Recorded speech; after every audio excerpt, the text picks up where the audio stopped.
Bonjour Béatrice.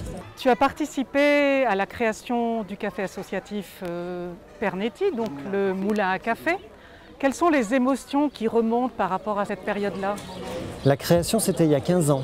En 2006, le 13 janvier précisément, c'était l'ouverture du moulin à café.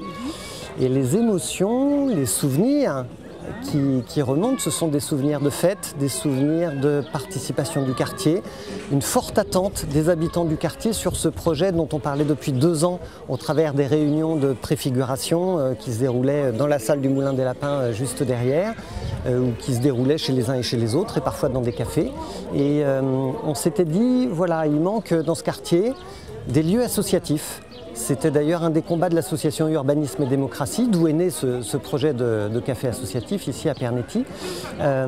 Plusieurs centaines de mètres carrés associatifs avaient été fermés. Et donc il y avait un besoin de lieux ouverts aux associations, des salles de réunion, des salles de répétition, des salles d'exercice d'activité, des salles pour se retrouver simplement. À cette époque-là, moi je suis journaliste économique, je le suis toujours aujourd'hui d'ailleurs. Je travaille pour un journal qui s'appelle Les Échos et je vois fonctionner l'industrie, la finance, la bourse et je découvre qu'un projet comme le Moulin à café, c'est un projet d'économie sociale et solidaire. Et donc, je me dis, ah, mais en fait, on peut faire de l'économie autrement. On peut faire une forme d'économie qui est utile localement, qui est utile socialement. On peut faire de l'économie solidaire au service des gens. Et ça m'intéresse de le travailler. Ce café associatif n'existait pas, le bâtiment lui-même n'existait pas. C'était une friche ici. Et pendant 2 ans, on s'est donc questionné. Et si on faisait un café associatif ? Qu'est-ce que c'est qu'un café associatif? Qu'est-ce qu'on peut y faire comme activité à l'intérieur? À qui il va s'adresser? Pourquoi les habitants viendraient? Est-ce qu'on va faire des cours de claquettes ou de la chorale? Est-ce qu'on va faire à manger? Quel type de restauration on va proposer? On était parti sur quiche salade pour tout le monde. Et puis au bout de 15 ans, ça a pas mal évolué. C'est devenu aujourd'hui un restaurant associatif de quartier où les gens viennent manger pour pas cher, le midi et le soir quand on a le droit d'être ouvert le soir et qu'il n'y a pas de confinement ou de couvre-feu. Et puis c'est aussi un lieu de représentation culturelle, artistique, c'est un lieu d'éducation populaire, c'est un lieu de participation citoyenne des habitants qui peuvent venir ici s'engager bénévolement pour aider à faire fonctionner le café associatif.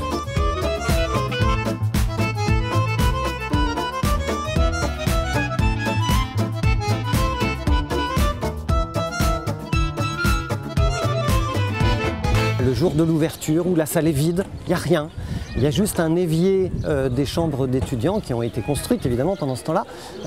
Et on dit on apporte 2 tréteaux, on met un plan de travail, on pose une cafetière filtre et on dit voilà, le café associatif est ouvert. 2 semaines plus tard, il y a l'inauguration de ce périmètre qui s'appelait la ZAC d'Ido, la zone d'aménagement concerté d'Ido, une grosse zone de travaux sur le quartier, qui est inaugurée par le maire de Paris, Bertrand Delanoë à l'époque. Et l'aménageur nous propose de mettre la maquette du quartier à l'intérieur et forcément ça draine tout un public du quartier qui vient voir le maire de Paris, qui vient regarder la maquette du quartier et qui vient découvrir ce que c'est qu'un café associatif. Et à ce moment-là, on demande aux habitants de nous donner des objets, de nous donner des petites cuillères, des fourchettes, des fours micro-ondes, des frigos usagés bien sûr, de nous donner quelque chose dont ils ne se servent plus, pour qu'ils s'approprient eux aussi ce lieu, qu'ils en fassent leur café associatif. Et c'est comme ça qu'on a démarré en fait, on a démarré avec des dons des habitants.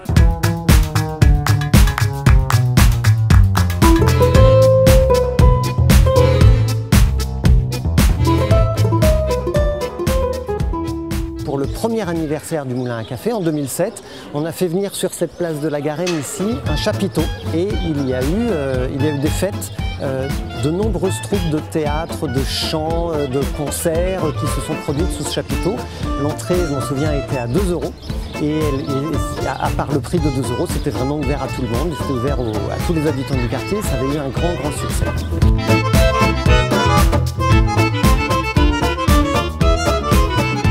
Au démarrage, le café associatif fonctionnait sur 2 jambes, la jambe culturelle et la jambe restauration.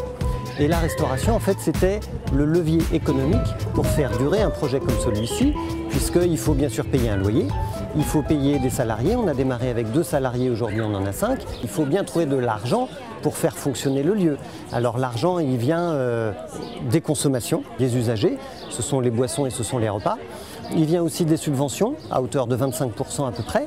Et donc ça veut dire que 75% du modèle économique du café associatif provient de son activité propre. Et des adhésions d'ailleurs. Et ça c'est encourageant, ça veut dire qu'on est presque autonome. On pourrait l'être plus si on augmentait les prix. Or, c'est un vrai choix stratégique, politique, de dire non, on fait des petits prix pour être ouvert au plus grand nombre de personnes possible. Et les activités culturelles sont totalement gratuites. On est ouvert ici à tous les usagers, quelle que soit leur capacité financière. On est vraiment un lieu de brassage, de métissage, de mixité. En fait, je suis pâtissière, je travaille en hôtellerie. Je travaille à l'hôtel de Créon qui est à Paris. Et donc forcément, c'est fermé depuis un bon bout de temps maintenant à cause du Covid. Donc pendant mon activité partielle, j'ai décidé de faire un peu de bénévolat. Il y a beaucoup de choses qui sont mises en place pour du contact humain, je trouve que c'est important, surtout en ce moment. Et puis le Moulin à Café s'est professionnalisé, du coup, en tant que lieu de restauration de quartier. C'est bien sur le plan économique.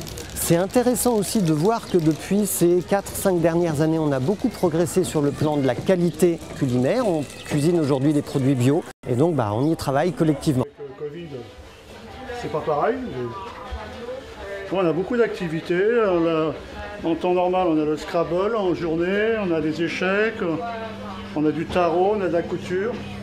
Et le soir, c'est des animations, des conférences.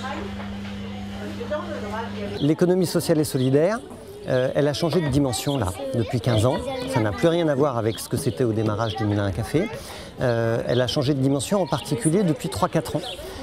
Et encore plus fortement depuis la crise du Covid qu'on vient de traverser. On voit comment les modèles économiques locaux, de circuits courts, sont résilients et répondent à des vrais besoins des gens dans les quartiers. Pour redynamiser le café associatif, je crois que tu as l'idée de créer un réseau des cafés associatifs parisiens. C'est bien ça? C'est ça, et c'est pas juste une idée. Ça y est, le réseau est en cours de construction là. Pendant le confinement, je me suis dit, mais nous on est en difficulté ici au café associatif, au Moulin à Café, mais comment font les autres? Et donc je les ai contactés en leur demandant tout simplement comment ils font. Est-ce qu'ils ont tout arrêté? Est-ce qu'ils continuent à faire des activités culturelles? Est-ce qu'ils sont toujours ouverts sur leur activité de restauration? Comment est-ce qu'ils comptent rouvrir? Quelles sont les normes de protection sanitaire ou de distanciation qu'ils mettent en place? Est-ce que nous on peut s'inspirer des autres? Et en fait, on s'est aperçu qu'on était tous au même niveau, tous dans les mêmes interrogations, tous dans les mêmes difficultés économiques aussi. Et le réseau a commencé à prendre.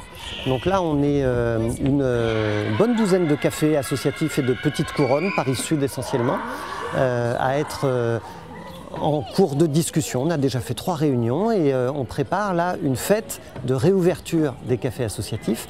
Au moment où les restaurants vont rouvrir cet été, eh bien nous aussi on va marquer le coup avec une fête le même jour dans tous nos quartiers pour dire voilà, on existe, on est là pour les habitants des quartiers, on est là pour soutenir les solidarités de quartier. Mais on a aussi besoin de vous. Donc venez vous engager dans nos cafés associatifs, soyez bénévoles, venez nous soutenir en venant consommer aussi. Et puis apportez-nous vos idées, dites-nous de quoi vous avez besoin, parce qu'on est là pour construire le quartier avec vous. Et ce réseau, il va aller plus loin, parce qu'on imagine déjà faire un festival itinérant, festif bien sûr, probablement à la rentrée, un petit peu plus tard, on va voir, on est en train d'en discuter, mais ce réseau il est important parce qu'aujourd'hui les structures de l'économie sociale et solidaire qui se sentent fortes et qui arrivent à avancer, ce sont les structures qui fonctionnent en réseau. Donc on a besoin ici aussi de ne pas rester centré juste sur le quartier Pernetti, mais de se mettre en réseau dans un réseau d'économie sociale et solidaire.